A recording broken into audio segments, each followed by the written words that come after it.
Hij zit erin, de eerste coronaprik in sporthal De Trimmer in Dokkum. De GGD opende daar de nieuwste vaccinatielocatie. Van de komende weekend zitten alle plakken al vol, omdat er net meer vaccin beschikbaar is. Dat is het enige waar we op wachten.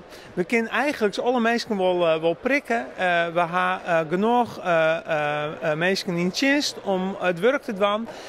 De locatie is er, dus ik zou zeggen, laat het vaccin maar komen. Er kunnen maximaal zo'n mensen tegelijk een prik krijgen in Dokkum. Elke dag zullen er in theorie dan meer dan 900 mensen inenten worden kunnen.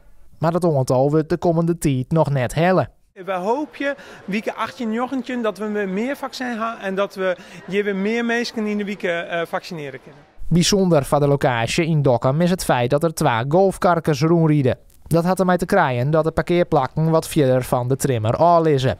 Mensen die het net een eind rennen kunnen, worden ze toch sticht bij de ingang afzet. Dat is een mooie luxe voorziening, maar wel nodig, want het is wel een eindje rennen. En sommige mensen hadden er wat meer moeite mee. Met de nieuwe locatie moet het vaccinatietempo in de regio opgevierd worden.